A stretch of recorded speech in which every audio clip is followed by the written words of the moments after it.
what you're gonna do. You can't fight the future. Wrestling God. ProWrestlingRadio.com presents. Are you talking to me? Pro Wrestling Radio live on live. You think The Rock actually cares? What is he doing here? Oh, it's true. I'm bringing everybody with me.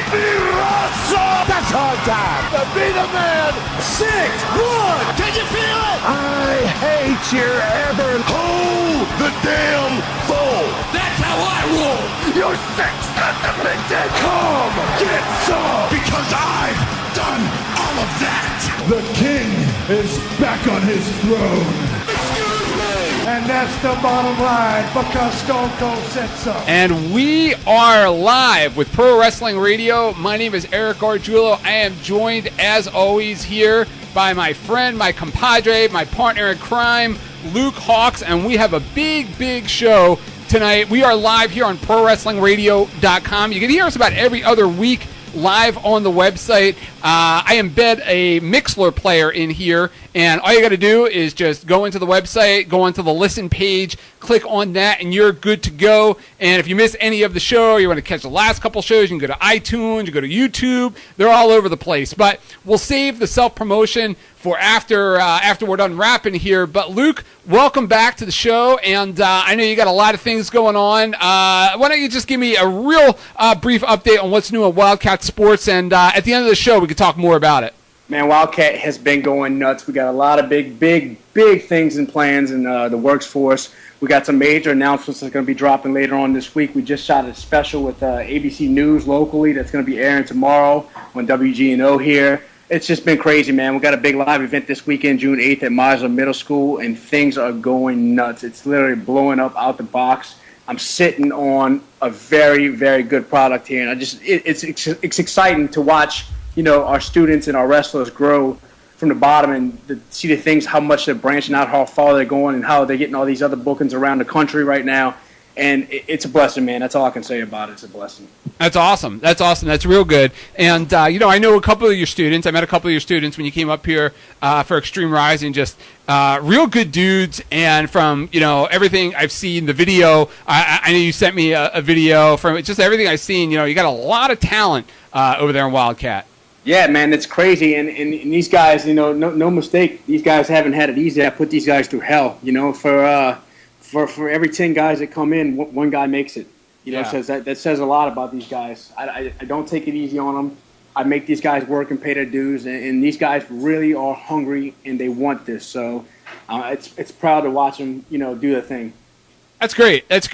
You know, let's get right into the topics. And as you and I were talking about before we came on the air here, I know I promoted it quite a bit. We touched on it a little bit on the last show here. What the agenda is anyway today is for about the first 20, 30 minutes or so, we'll hit on current topics and what's going on in wrestling. And then after that, you and I are going to dig deep. We're going to go back into the archives, back into our past and talk about the CZW, XPW feud. You were on the XPW side as a wrestler. I was on the CZW side. I did the announcing. I worked in the booking there. So I think it'll be a lot of fun. It's over 10 years now. It's crazy. You know, when I was thinking about it today and I was looking at the timeline and just the fact that it's over 10 years, it's just crazy to think that stuff was 11 years ago. And what's crazy about it is that people still talk about it. Yeah. You know, commonly, people still always bring it up. So that just goes to show you the effect both companies have had on pro wrestling. Yeah, absolutely. And especially if you were lucky enough to live in the Philly area or just follow the DVDs at the time. There was some real good stuff, but we'll definitely get into that, I promise, with a lot of time remaining in about 20 minutes or so. But, you know, first topic I want to throw your way. I don't know how familiar you are with the story because it's broken the last 24 to 48 hours. I know you're busy with Wildcat Sports. But Rampage Jackson, former UFC light heavyweight champion, as far as name value goes, I would say one of the biggest stars in MMA over the last couple of years. He's one of these guys that has kind of separated himself from the pack, and he's developed a character for himself. He was an actor in the A-Team. He played Mr. T's old part. Well, he signed with TNA Wrestling. He's going to be doing some kind of a hybrid contract mixed in time with TNA TNA and with Bellator. They're calling it a landmark partnership. I'm calling it disaster walking. I really don't think that this thing has much legs. I know that it's real shiny, on the first day, and I know everybody's all excited about it, but you look at TNA's history with MMA fighters, and it's not good. You look at, they signed King Mo last May, and I was looking today, and it took him almost a year to have his pro wrestling debut. They signed this guy last May, and this guy's already a fighter. He's a division champion in wrestling. Rampage is a wrestler. He's got a division background. He's a fighter. What do you think, Luke? Do you think that this is a good deal? Do you think this is a bad deal? How do you think this is going to work out? It's good and bad. I hate to just bash on one thing. Is it good for TNA? Yeah. Rampage, I think, will help them draw ratings. I think he's a great character. He definitely has a big name value, especially in the MMA world. So you might get some people who tuned in from that world to check it out. On the negative side, I see things as, I think you should be worried about taking care of your boys, your in-house boys more. Yeah.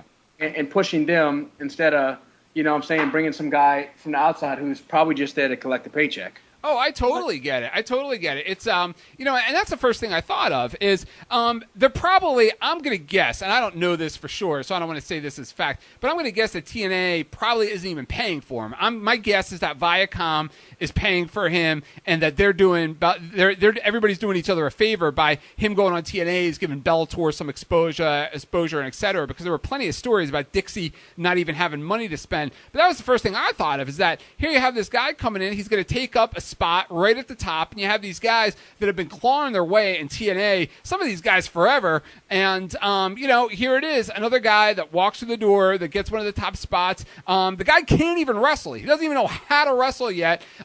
He's in his early 30s, but in fighting years, that's a long time. He's had multiple knee surgeries. I mean, I just don't know what you could expect out of a guy that didn't really show a lot of heart when he was fighting for the UFC. I mean, that is the biggest company in MMA that you can get, and this guy's fighting on the biggest stage, and he really didn't have a lot of heart there, so I can't imagine how anybody could think he's going to show any more heart, wrestling in TNA, which is far and away the second tier to WWE, when he wasn't even given any heart when he was fighting in front of UFC fans. Right, and I mean, I think that fighting in the UFC, though, and fighting at TNA is completely different. Yeah. Now, the question is, how much harder is he going to put into a training and taking it seriously? Exactly. As a performer standpoint, the guy's a hell of a performer. I mean, he's similar to a Mike Tyson, not as big, not nearly as big as Mike Tyson, of course, but Mike Tyson knew how to sell tickets. I think Rampage did the same, as well as a common name that doesn't nowadays is Chael Sonnen. Is that how you pronounce his name? Yeah, Chael Sonnen. Yeah, Sonnen. The guy is a performer. Yeah. He knows how to sell tickets. So, and that's where you can give a guy like Rampage credit. And if Dixie's not paying for Rampage, then kudos to TNA, because it would be dumb on them not to take that offer. Yeah.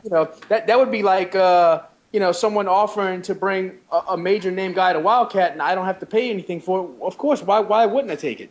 Yeah. So you can't knock them if they're getting a free big name out of something. That's just, you can't do it. But at the same time, if they were going out of pocket for it, you would have to go, hey, man, you think you would want to take care of your guys first when you see they have issues with, the kid in the hospital. What's his name? Zema Iron.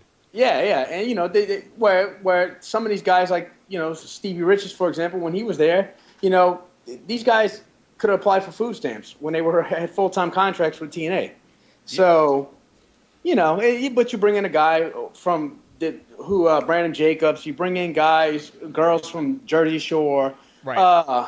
I'm not a big fan of that, so to say. So when you bring in these people who are just there to collect paychecks instead of people with heart, and I do understand sometimes you need that, but I would much rather prefer to have people who want to be there and want to make a product stronger than there's somebody just wanting to collect a paycheck. Well, let me ask you this. As a professional wrestler, as somebody that's done this for 14 years now, I mean, the expectations here that a guy, Rampage Jackson, that has a lot of wear and tear, this isn't just any other athlete coming in and learning how to wrestle professionally. This is a guy that's pretty beaten up. And, he's had multiple knee surgeries. He's in his early 30s. He hasn't looked that great in fights. I mean, just the idea of him learning now at this stage of the game how to be a wrestler and how to be a wrestler on an elite level. It's not like this guy is going to be a wrestler and he's going to start doing some indies to get the green off. This guy is going, right to pay-per-view. I mean, how hard is that for somebody that's already banged up to go in there and try and do this thing at an elite level?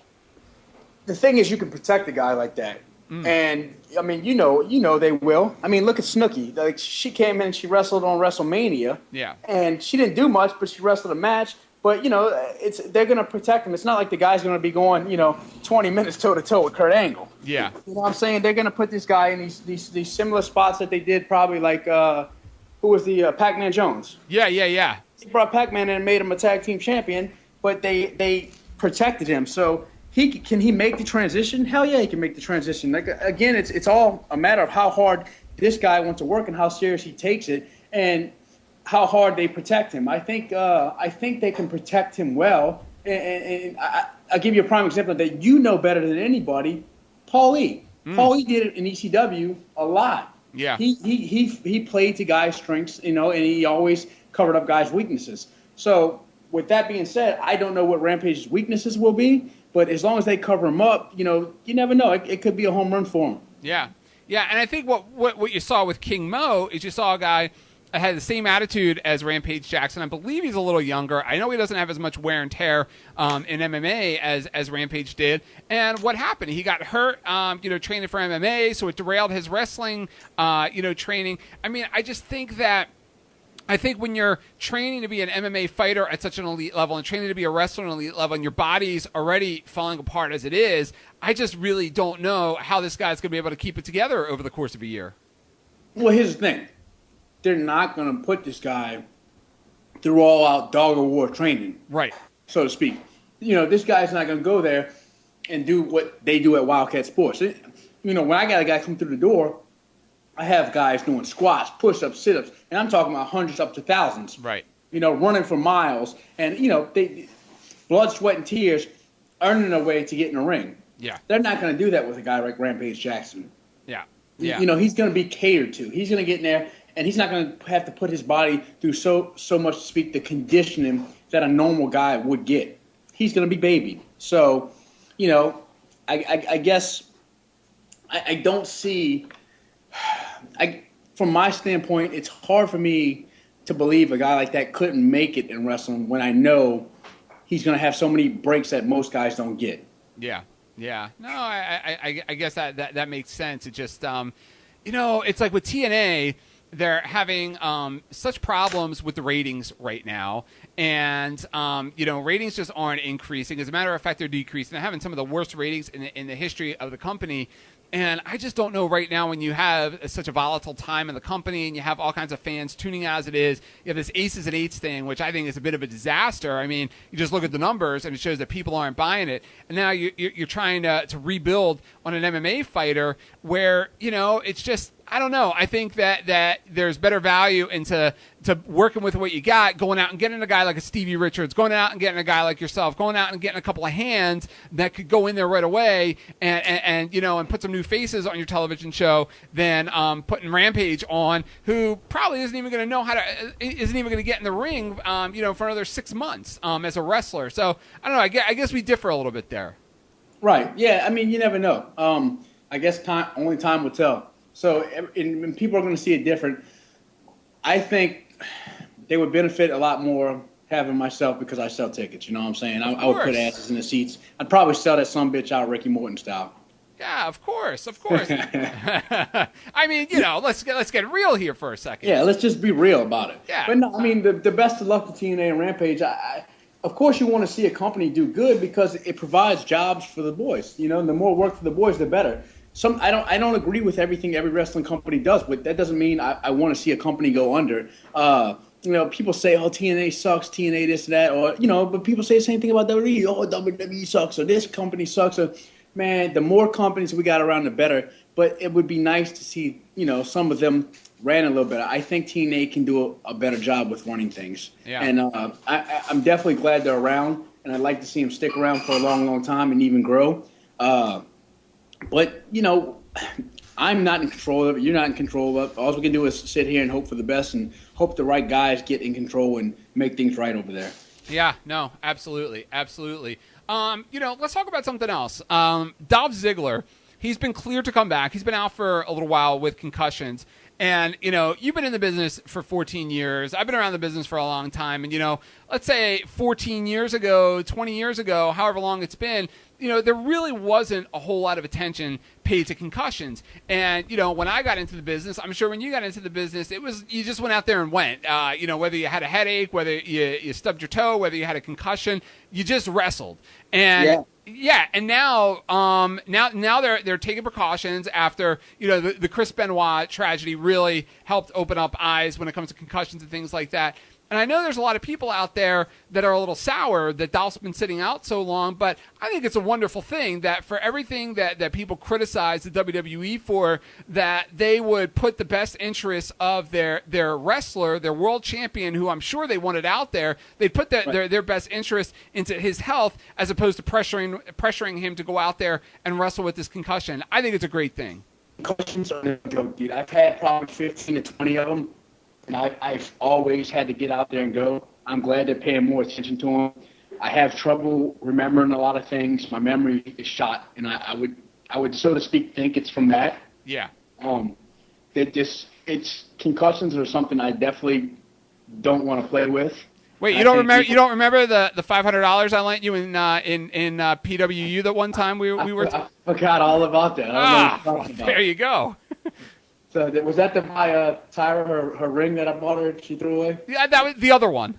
Oh, okay. No, but yeah, they're muscles are serious, man, and they're really damaging to your body. And I'm glad that there's more research on them. And I wish they can reverse effects. I don't know what they're going to do in the future with it, but I think more injuries need to be paid attention to. I mean, take for granted you got guys who are going to milk injuries. Mm-hmm. And, I for every good thing people do, there's somebody that's going to do something bad, but I'm just glad they're paying more attention to people's bodies. And people don't realize how much we put our bodies through. A lot of people have this impression that it doesn't hurt, that wrestling's fake, they don't hit each other. We have no off season. We got no time to let our bodies heal. Yeah. You go out there night after night, you're beat up. Look at the ratings of these guys and the effects. These guys get in there, and they get all pilled up, they get drugged up because they get caught up in this machine, and they got to keep going, and it's just a downward spiral. Yeah.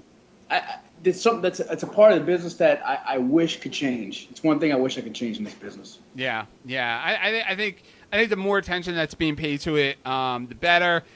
You kind of feel bad for, the guys that have been participating in this business since, the late 1800s that had plenty of concussions. I mean, a lot of the guys that you and I watched as kids who are walking around now with problems due to the concussions. But it's nice to know that at least this generation that we're watching, there's going to come a point in time where you're going to see less and less of this because the generations are going to catch up, and you're just going to start having generations and turnover of guys that were wrestling in this era where more attention was paid to it, and I think it's a great thing. Yeah, and I don't know if this is true or not, and I'm not sure how I feel about this, but I heard WWE was even going one step further, and they're making guys in their beginner's class wear headgear. I heard that too, actually. So I don't know if so I'm assuming it's true. Yeah. And you want to say, hey, good job, that's awesome, but at the same time you want to go, man, suck it up and let these guys hit their heads so they can realize what they're getting themselves into, because I didn't get paid to train, brother. Yeah. I went across country. I slept in my car. I took chances. I paid for schooling. Yeah. And I'm, and people pay for schooling, where these guys are going there and walking in and getting paid good salaries to do nothing but work out. So I think they don't appreciate the business as much. And that's why these younger guys, they get rushed on TV, they get rushed out there, and then by the time they're 25, 26, they get released. and they have nothing to fall back on, or they can't go back into living a normal life.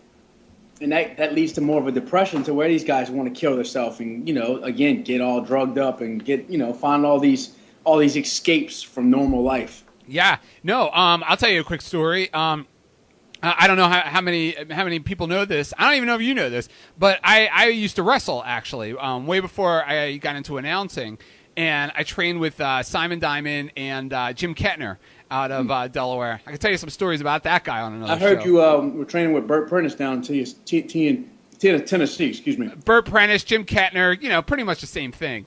But I mean, just allegations, of course, nothing confirmed. But so the first match, that he had me do for him were battle royals. We would do these Royal Rumble battle royals. I was only in there maybe a minute or 2 minutes.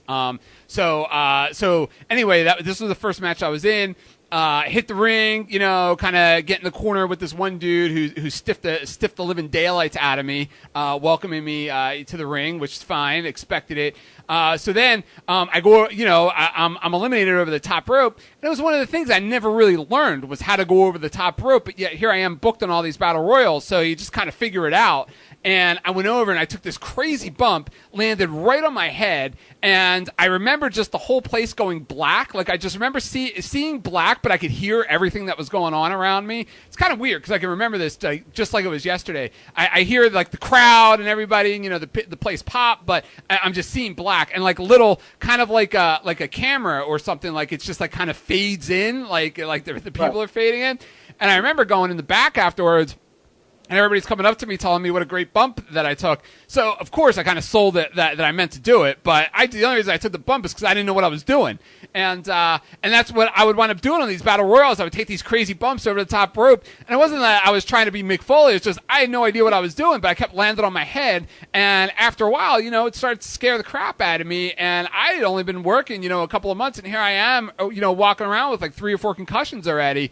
And I learned fast, what you got to do to protect yourself. So, I mean, it's real easy to come down with one of these concussions, and it's real easy not to even know that you're walking around with a concussion.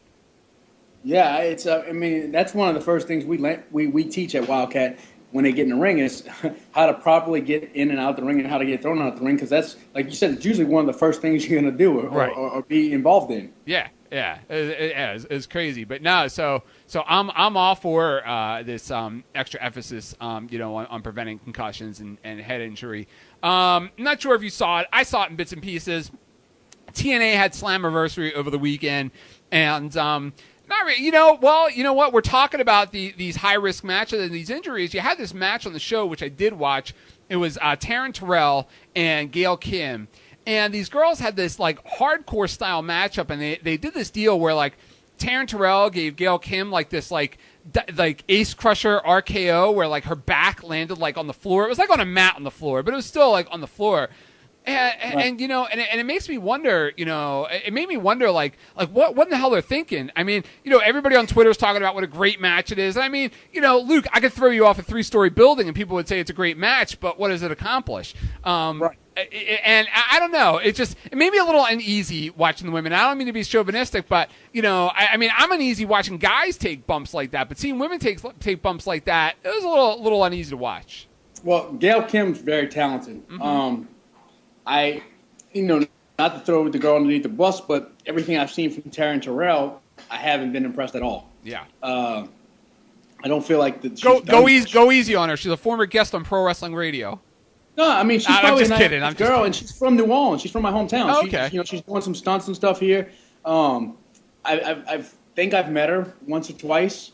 I'm not sure, but the in-ring work I've seen from her. I didn't see the pay-per-view this weekend, by the way. Okay. So I don't know how good it was.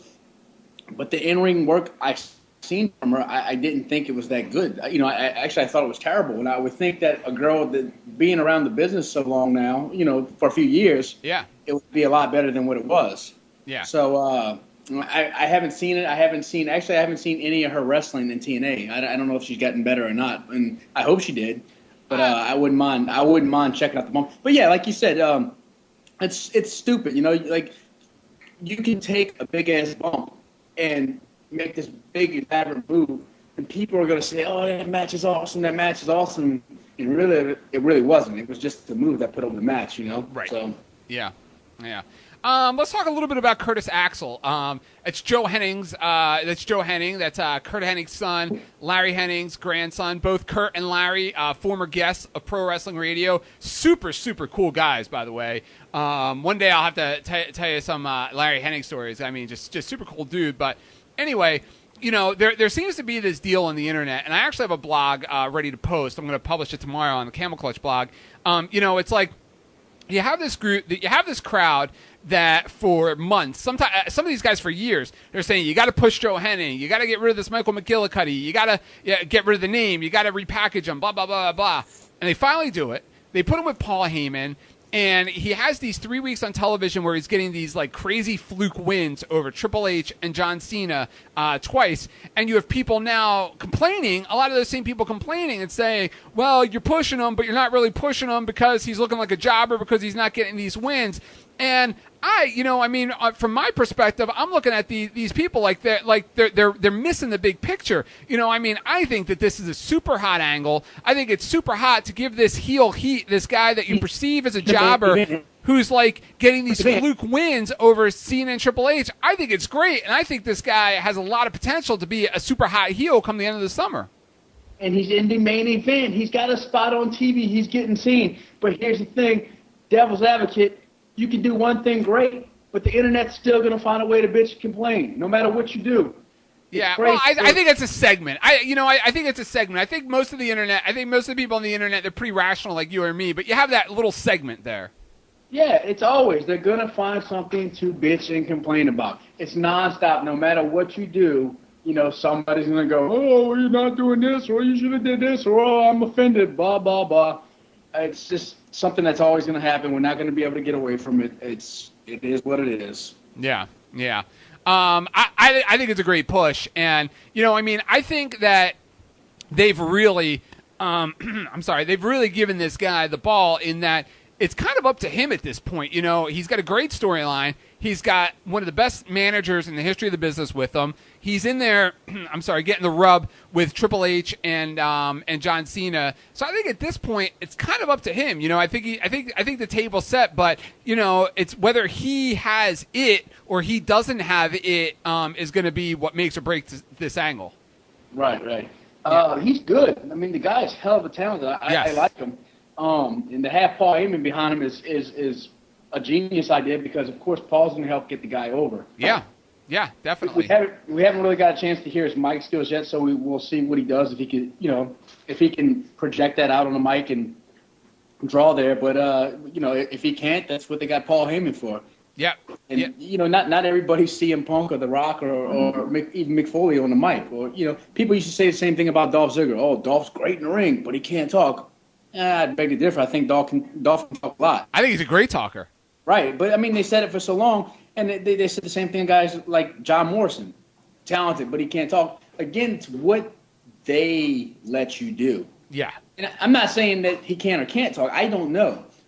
And what people don't realize also is a lot of things are scripts that they give you to talk. It's how you deliver the script or what you do with what you're given. You have to make do with what you got, and you got to make the best opportunity out of what you got.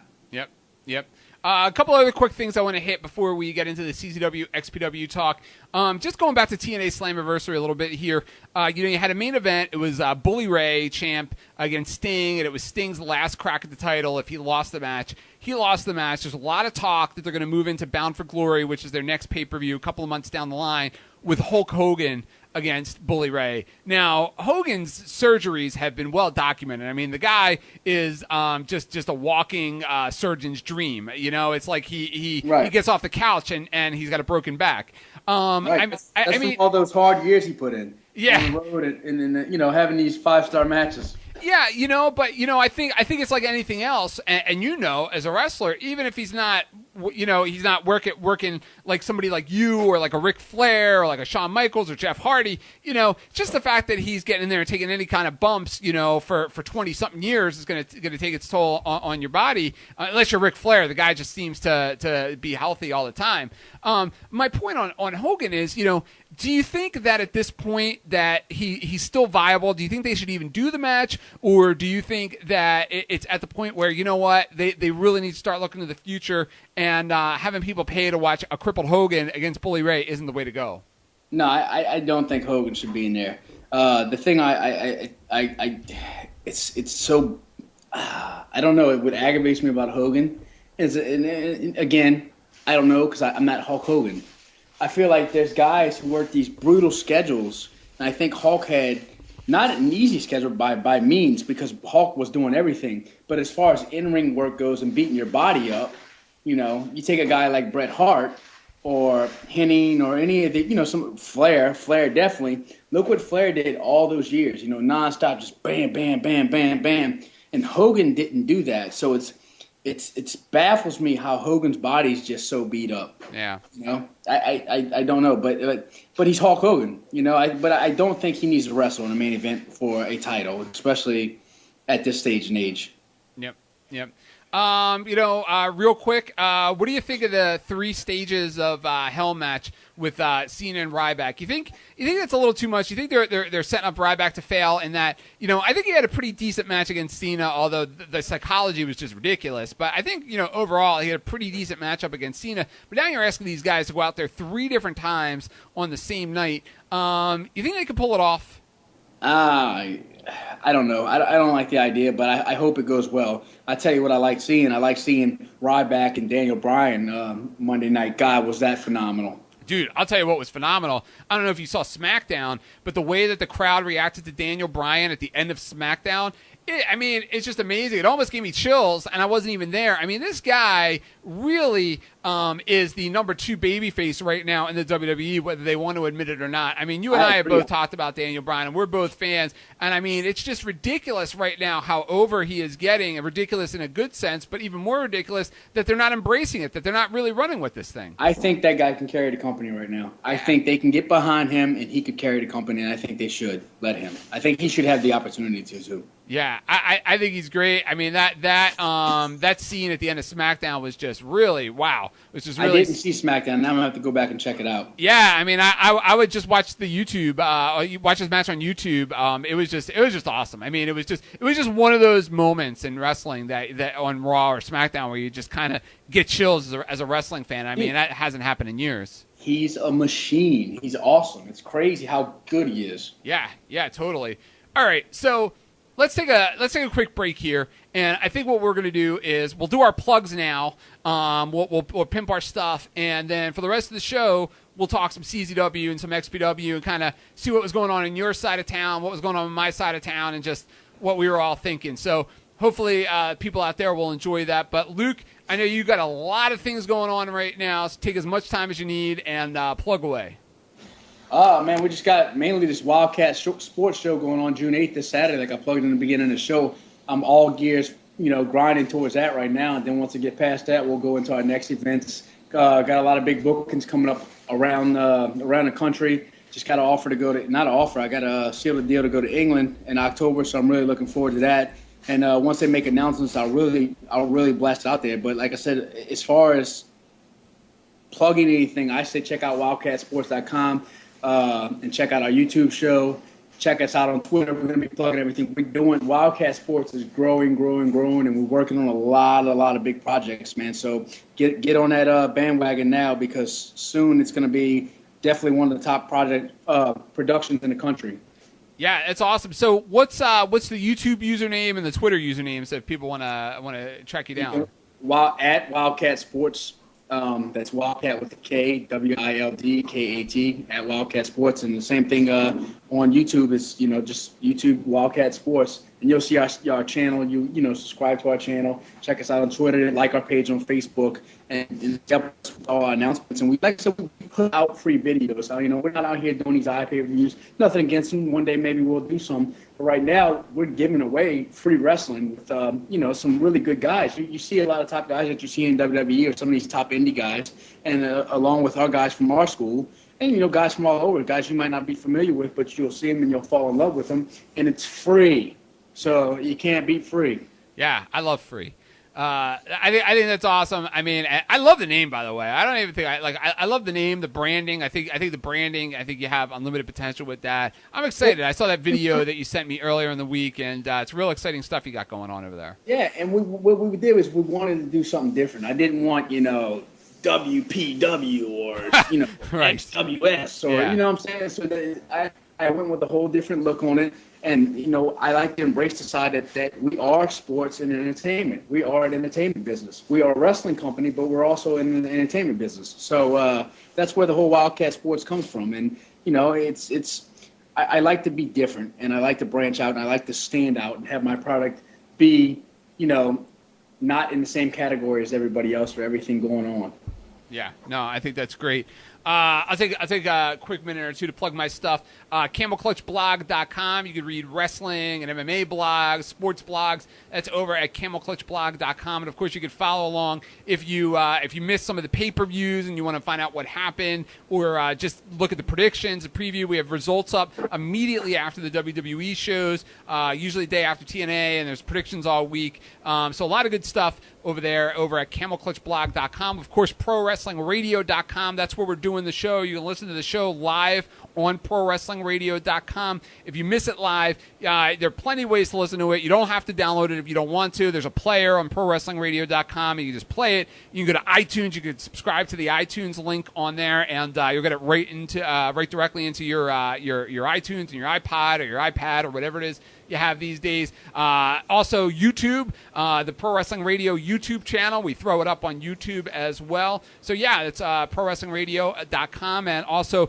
if you want to follow me on Twitter, at Camel Clutch Blog. So, now that we got all that out of the way. I also, real quick, I want to give a shout-out to WrestleChat.net, too. They always do a good job with their wrestling news and plugging the Wildcat and plugging things that are going on in the wrestling world. So definitely, if you're a wrestling news fan, I'd say check out WrestleChat.net. Oh, yeah, absolutely. I'm a huge fan of theirs. Friends with those guys. I just did their radio show a couple of weeks ago. They're big fans of you and have always been real supportive of me and my projects. So, yeah, I love those guys. So for up-to-date wrestling news, I do blogs. I'm more the opinion, but if you want the just straight down and dirty news, go to WrestleChat.net. They're the good guys over there. All right, Luke. Here it is. We've been talking about this from the very first show, which I believe now, I think this is our fourth show that we're doing. So now we're talking about this over a month. And we're finally here. We're going to talk some XPW, CZW. I'm not sure how many of those fans are still around. I hear from them still from time to time. I'm sure you hear from them from time to time, so I know they're out there.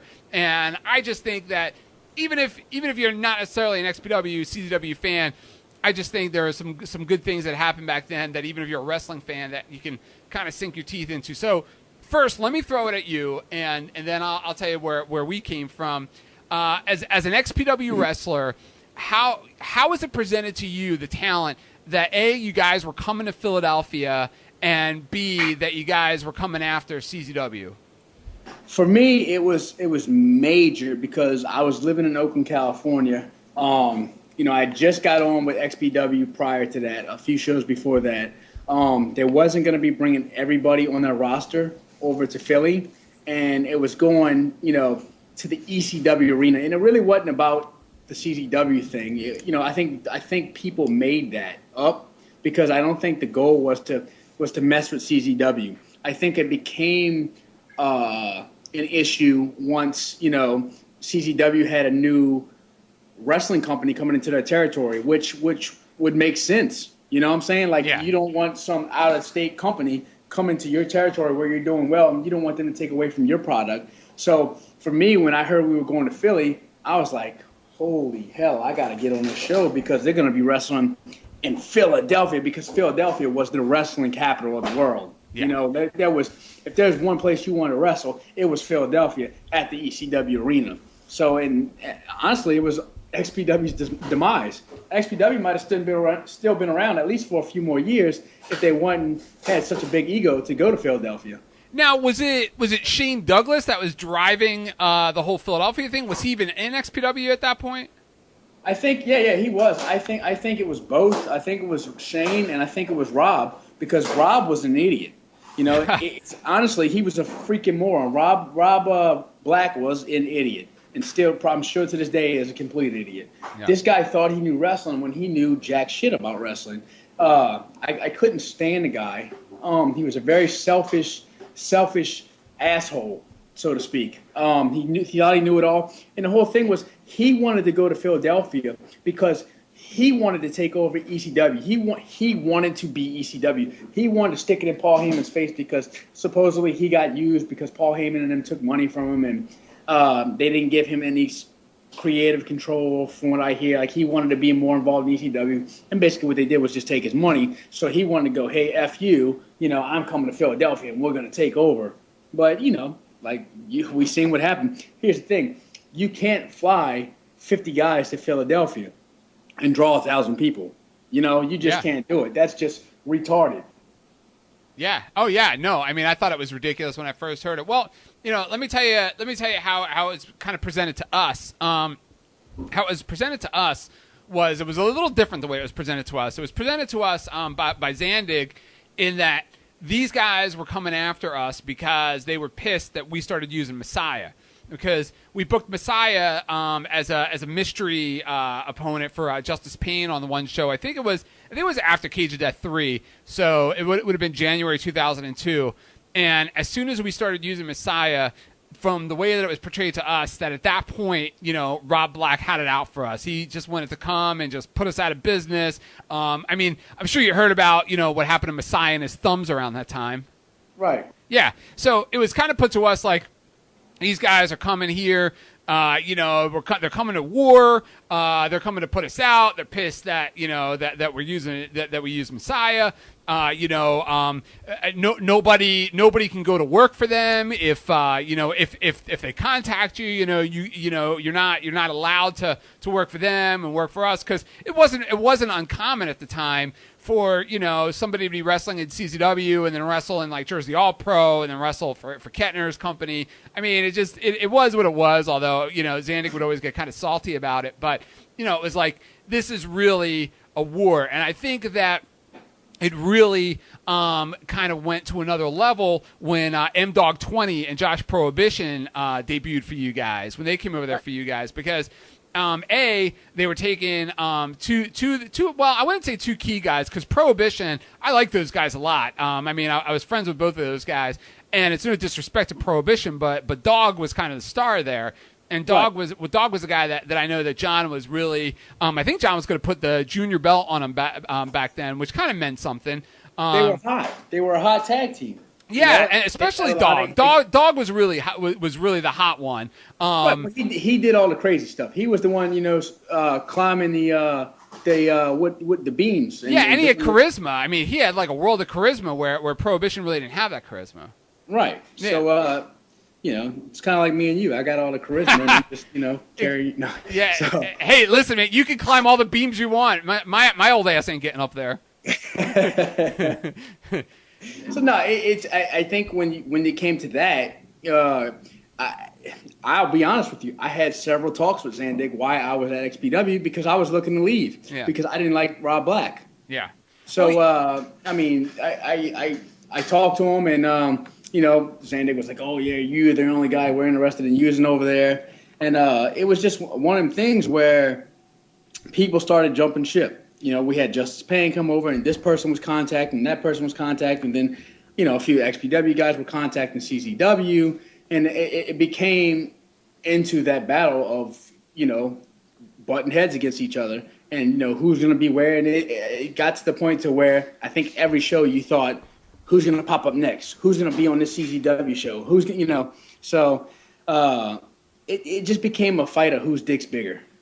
Yeah, I mean, seriously, that's exactly what it was. And another dig, when Prohibition and Dog debuted, they debuted in like the Backseat Boys gimmick. They were wearing like silver pants and stuff, so it was kind of a little dig there. But it's funny that you brought up Justice Payne, because Payne was kind of like, no pun intended, like the franchise player in CZW for a while. He was a champ, but I think there was going to be a move in a new direction, because it was a new year, and I think CZW had gotten a lot different by that point. There were a lot of talented guys on that roster, and I think Zandig was going to make a move. Well, I know he had a new champion, but he was going to kind of, I think he was kind of looking at keeping some newer guys on top. And I remember we got kicked out of the arena because I think Rob Black signed that exclusive. He signed that exclusive contract with the arena. So we went to this crap hole building. There was a strip club attached to the building. So in the locker room, the boys would be poking like peepholes through like the wall so they could like watch like the strippers and stuff like that. I knew I should have went to CZW. I knew it. Yeah. Yeah, exactly. So I remember, so here's what I was going to say was, I remember we got to this dump in the middle of the afternoon, and Zandig had this like, this important speech that nobody could be late for. And, who knew what he was going to say? So we all get in this room, and Zandig gives this long speech. It was at that point where he told us that Justice Payne had jumped. And, again, this whole it's war and and getting everybody fired up. And it was kind of weird because, Payne wasn't really well liked in the locker room. So it was like you had this one sense about him in that, like, wow, it's kind of effed up that, like, they took, like, our franchise guy. And then you had this other sense. It was like, well, he wasn't really well liked anyway. So it's like, let him go. But, like, Zandig made it out like it was this big deal. So it was a real weird scene in the afternoon that day. Yeah, it's and like I said, eventually I went to CZW. Yeah. And one thing I got from that, I hated being labeled as an XPW guy. Yeah. I hate being labeled as any guy. I'm a wrestler.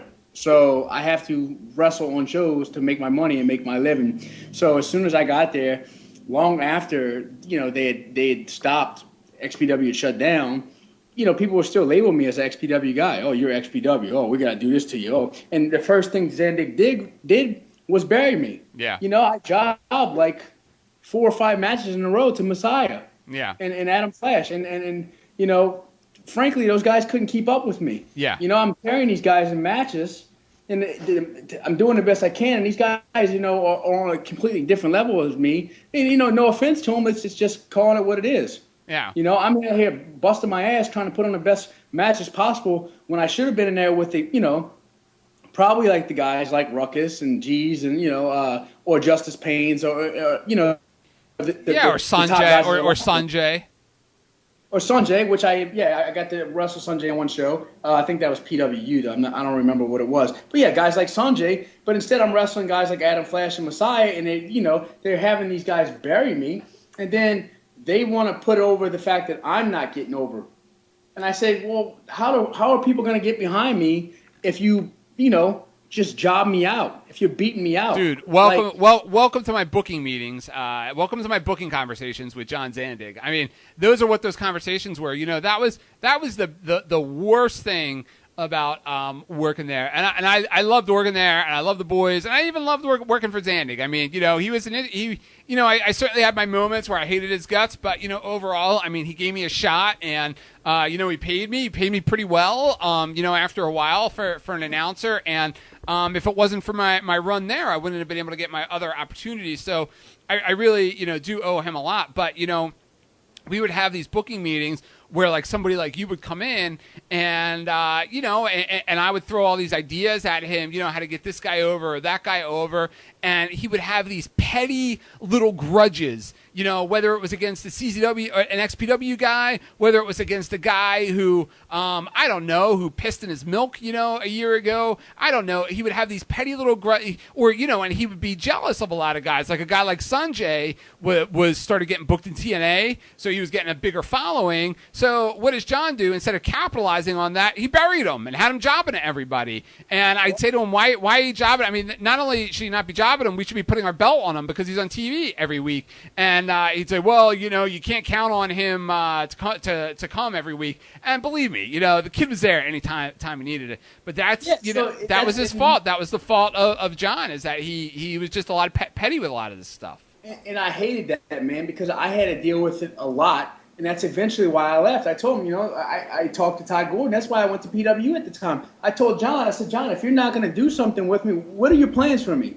Yeah. Because I wanted to be with CZW. I wanted to do more. I wanted to work with some of those guys, and then I heard that they were going to put a belt on me. And then, again, I signed an MTV deal. I told John I signed an MTV deal, and he told me since I signed that deal, he wasn't going to put the belt on me now. Yeah. So it was like, okay, well, at this point, boom, I'll see you later. I'm going to somewhere where I'm going to get a push at. Yeah. Yeah, no, I mean, that's one of the big reasons why I left. I mean, I was in a different position than you, but I just got frustrated. I just got frustrated because, you know, I love that place. I loved it. You know, like it was my family. I mean, I was there for 7-8 years, and I just wanted to see it succeed. And I would spend all these extra hours and all this extra time helping whenever I could, or sitting in booking meetings. And after a while, you know, it's just like you throw your hands up in the air, and it's like you can't do anything because, you know, you're working for a guy that's just, you know, very immature when it comes to that stuff.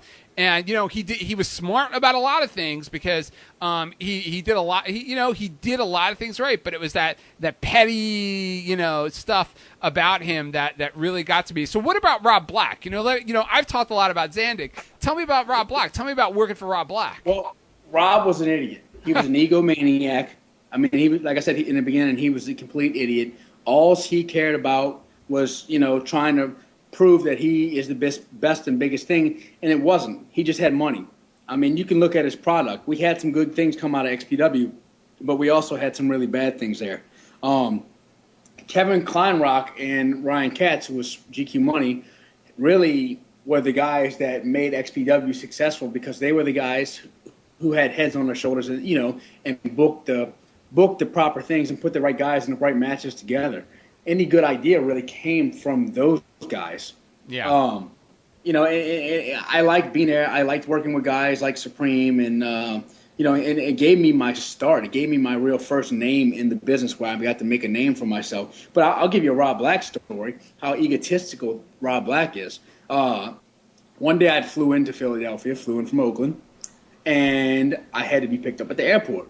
Well, Rob Black and Shane Douglas happened to be coming in at the same time. So they said, okay, well, I think I called Kevin or GQ Money or somebody and said, hey, I'm here, you know, to get picked up. Okay, well, Rob's going to pick you up because he's there, so just ride over with him. So I meet Rob and them. I get in the car. And one of the first things I did, now I've been around the guy for probably about 6 months at this point, you know, on several different shows. And, when, you know, we get in the car, hey, how you doing, you know, blah, blah, blah. So I just randomly asked to say, how's everything going, man? How you doing? And he looks at me and he goes, I can't believe I'm talking to you. Wow. And I'm like, what? He's like, I don't talk to nobodies. You know, you got to be somebody for me to have a conversation with. You know, you have to have a name in this business for me to have a conversation with. Wow. I'm surprised you didn't punch him in the mouth.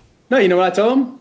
Fuck, who the fuck you think you are? I don't care, you know? Yeah. But at the same time, when I told him that, I earned his respect because I didn't back down from him. I didn't give a shit if he was the boss or not, but at that point, I didn't care if I had his respect, you know, because if I just mouthed it off from him, I lost all respect for him at that point. Yeah. It's like, how can you have any respect for someone who's supposed to be your boss and tells you something like that? Yeah. It's you know, that just goes to show you how big of an ego this guy is. Somebody who's done nothing in this business. And I'll give you a prime example again. As a punishment for me putting my hands up for a chair shot I got from Supreme that Rob Black was furious about, they made me get crucified and threatened Supreme's job. That, like, they had and this is where one of my bad concussions came from. Yeah. I had to get crucified with my hands where I couldn't protect myself. And Supreme had to hit me in the head 5 times with the chair unprotectedly. And they told Supreme this, that his job depended on it. And, like, he actually broke down to me after because he did not want to do it. You know? Yeah. And I understand the position that he was in. And it was all because Rob Black thought I was a sissy for putting my hands up for a chair shot. Yeah. Wow. And, you know, the chair shot was still brutal, even though I put my hands up, because, as you know, if somebody hits you with a chair, what are you going to do? Yeah. Yeah, of course. You're going to put your hands up, right? If somebody's swinging a baseball bat at you, what are you going to do? You're going to put your goddamn hands up. Of course. Rob Black, who's never taken anything or been to any kind of wrestling training or put his body through anything in life, you know, this is how much. Yeah. Yeah. Wow. Wow. I mean, even Steve Austin used to put his hands up for chair shots. Right. It's sickening. And that's where I really became close with a guy like Jerry Lynn, because Jerry Lynn went to bat for me. Jerry Lynn threw a fit that night once he heard that. Yeah. Jerry Lynn threw a fit and said the kid did what he had to do. The kid did it right. It looked vicious. You know, if somebody's swinging a damn club at you, you're going to freaking put your hands up. Yeah. So, I mean, it's just dude. Like I said, it's disgusting to me. Yeah. Now, was there any? Now, how can I phrase this?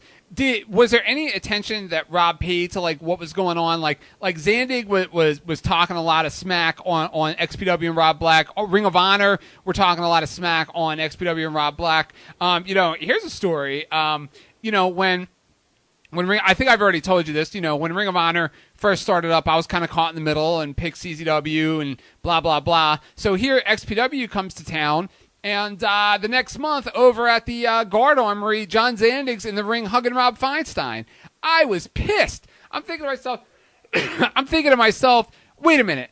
I quit that job. Ring of Honor was red hot. I quit that job. I could be red hot right now with the red hot company. I could probably be on a better path to a WWE job than I am here. And I did this out of loyalty. But the first time you need help from somebody, you're in the ring giving that guy a hug. But yet, I'm pressured to quit and show you loyalty. And it was at that point where, I kind of had it in my head. And I quit a few years later, but I kind of checked out at that point because I thought it was a real stab in the back to me and anybody else that had the opportunity to go work at Ring of Honor, but stayed at CZW because we were told, that it was this big war for Philly and blah, blah, blah. So, that said, did Rob Black pay attention to it? Did he talk about Zandig or CZW or Ring of Honor or Philly, or was he just kind of doing his own thing and really didn't care? I think he didn't care. I think he cared. He might have talked to everybody else. He might have talked to Shane or he might have talked to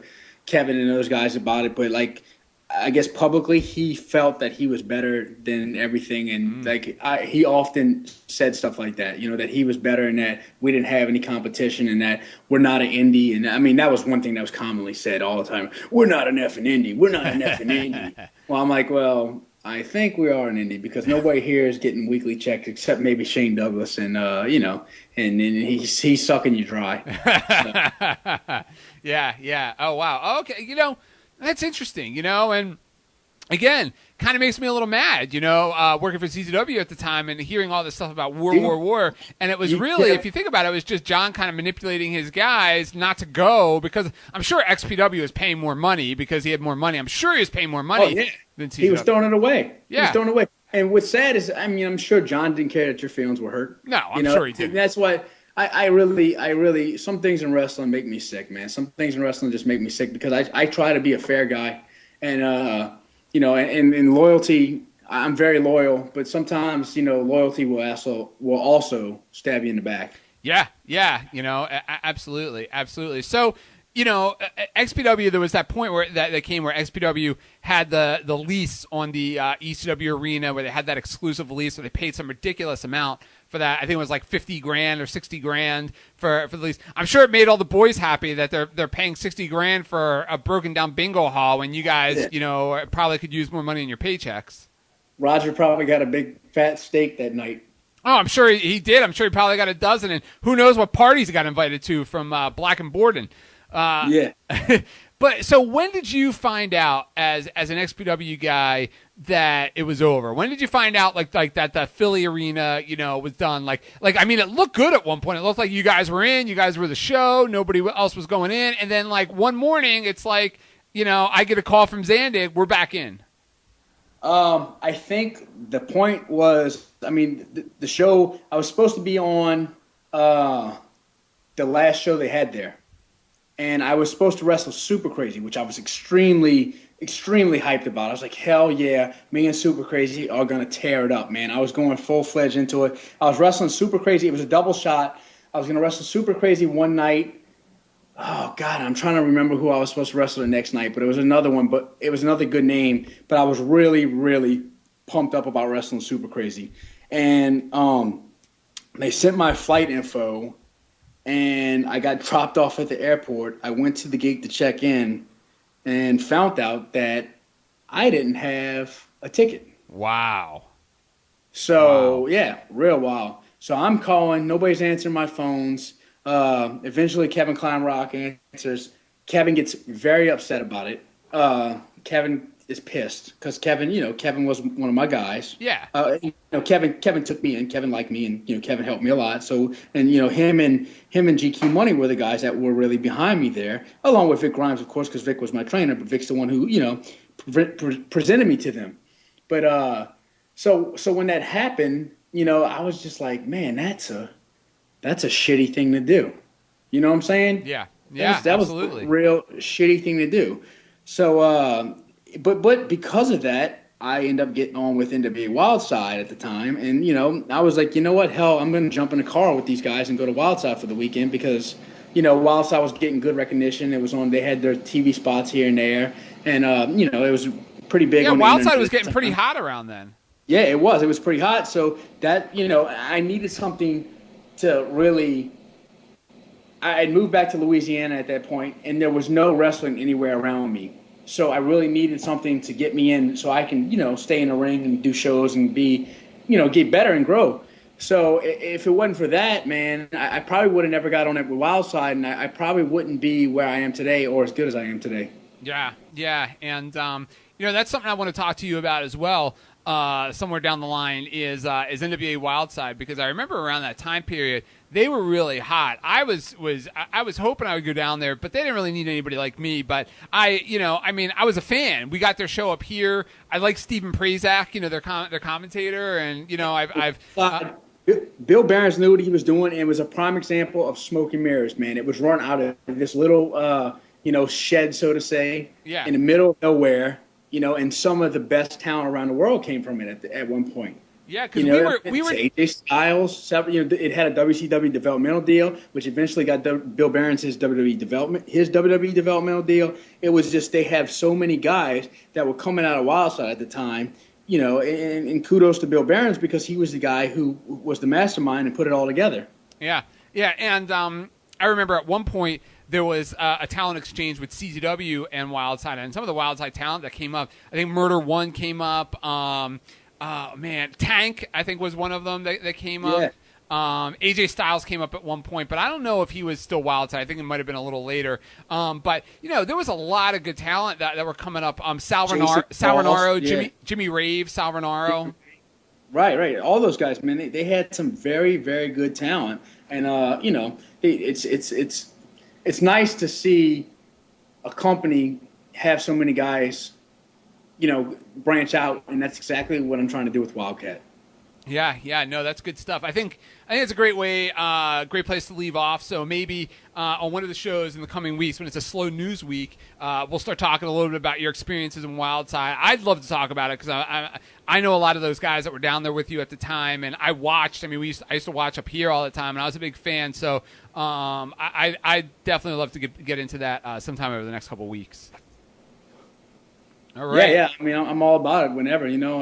There's so many subjects and topics we want to talk about, but we never have enough time. So it's awesome though. Yeah. That means we're doing really well. Yeah. No, absolutely. We're over an hour, so I'm not gonna hold you here anymore.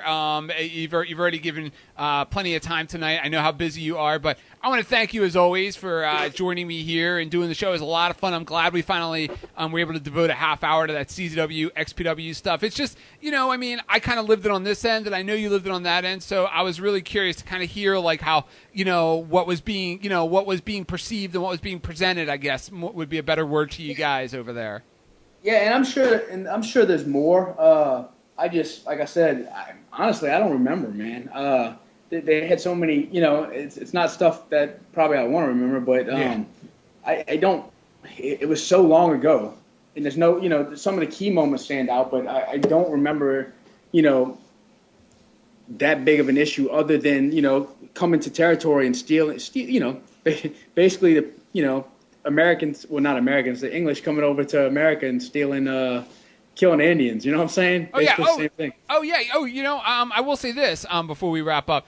I actually met and worked. We were on the same show together, you and I. I met and worked with Chris Kloss, their announcer out in that San Francisco show that kind of just disappeared somewhere.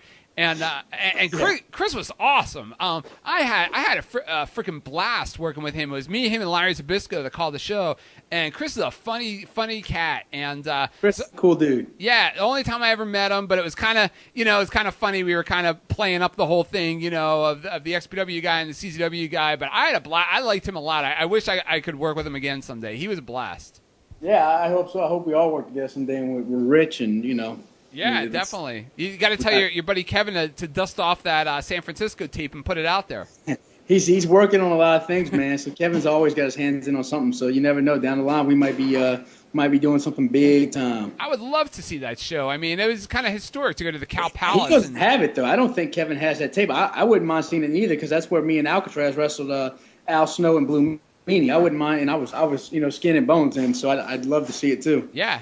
All right. Well, good stuff. All right. So Luke, best of luck with Wildcat and all that good stuff, and follow him, Wildcat Sports. It's all over YouTube, Twitter, CamelClutchBlog.com for me, or at CamelClutchBlog. And if you missed any of this show, you're listening to it live, and you missed any of it, you can catch it all on ProWrestlingRadio.com, as well as all kinds of archives of old shows and old interviews and all that fun stuff. So it looks like, if I'm looking at my schedule now, and this is a real rough estimate here, so Luke and I will confirm off air, looks like we'll probably do our next show around June 19th or so in about 2 weeks. So we'll see you then. And with that said, have a good night. Spread the word.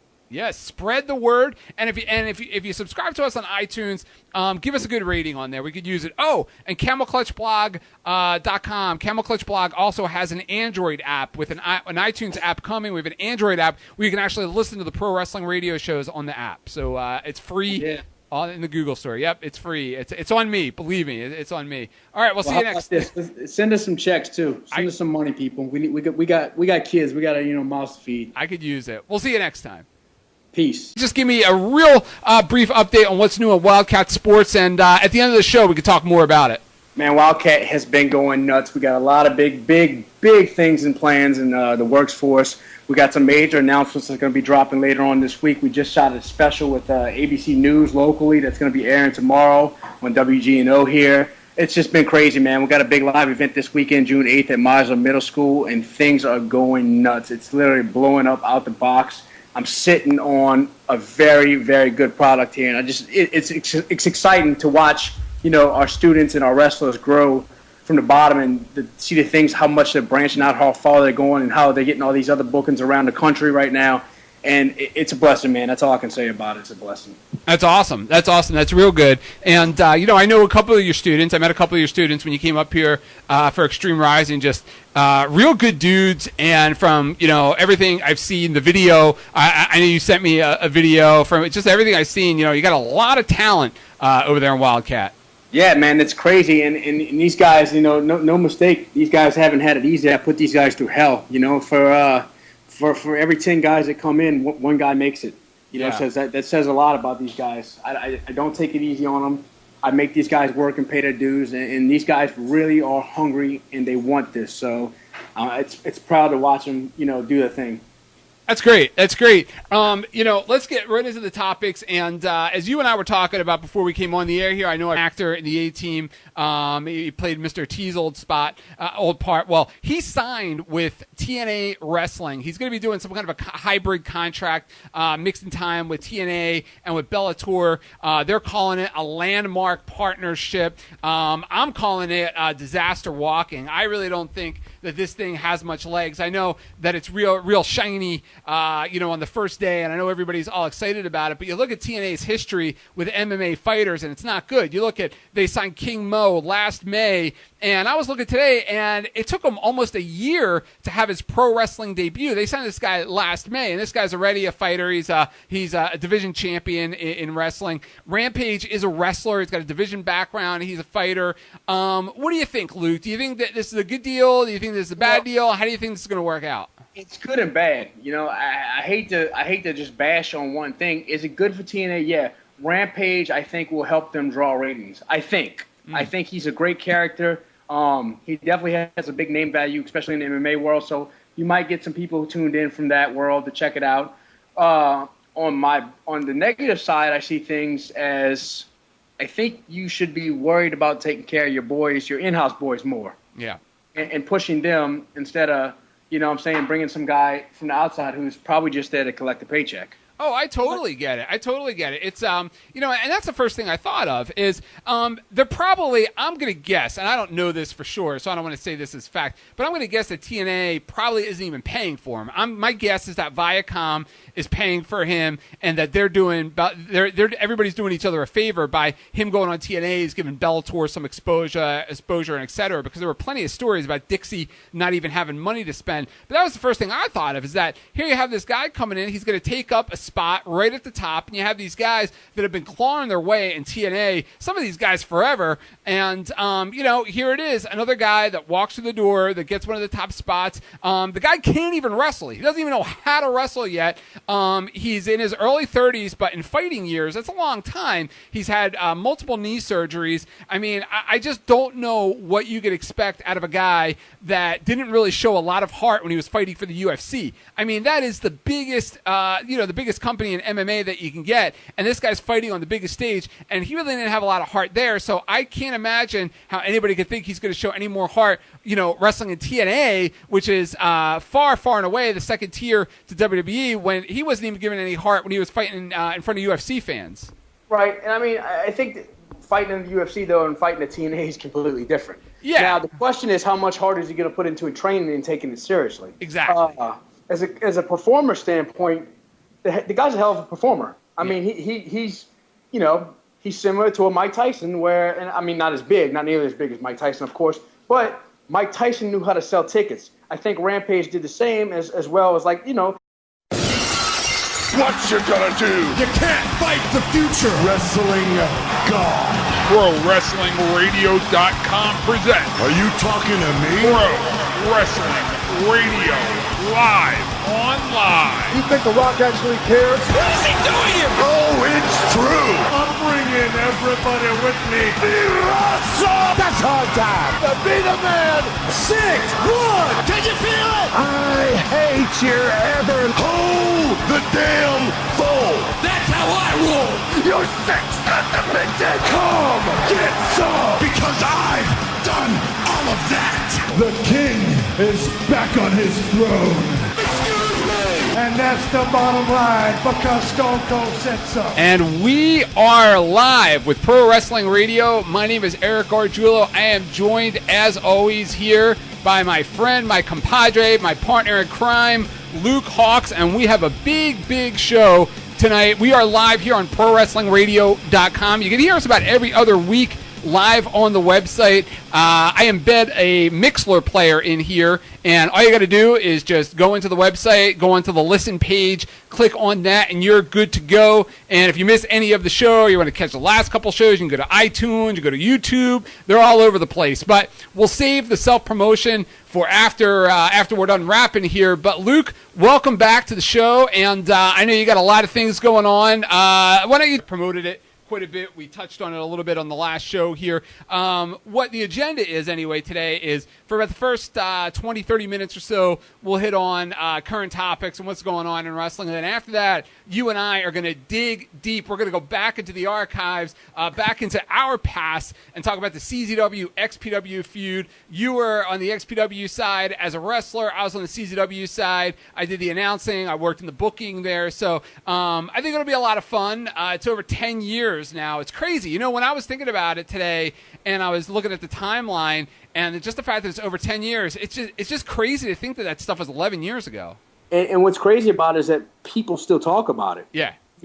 Commonly, people still always bring it up. So that just goes to show you the effect both companies have had on pro wrestling. Yeah, absolutely. And especially if you were lucky enough to live in the Philly area or just follow the DVDs at the time. There was some real good stuff, but we'll definitely get into that, I promise, with a lot of time remaining in about 20 minutes or so. But, first topic I want to throw your way. I don't know how familiar you are with the story because it's broken the last 24 to 48 hours. I know you're busy with Wildcat Sports, but Rampage Jackson, former UFC light heavyweight champion, as far as name value goes, I would say one of the biggest stars in MMA over the last couple of years. He's one of these guys that has kind of separated himself from the pack, and he's developed a character for himself. He was an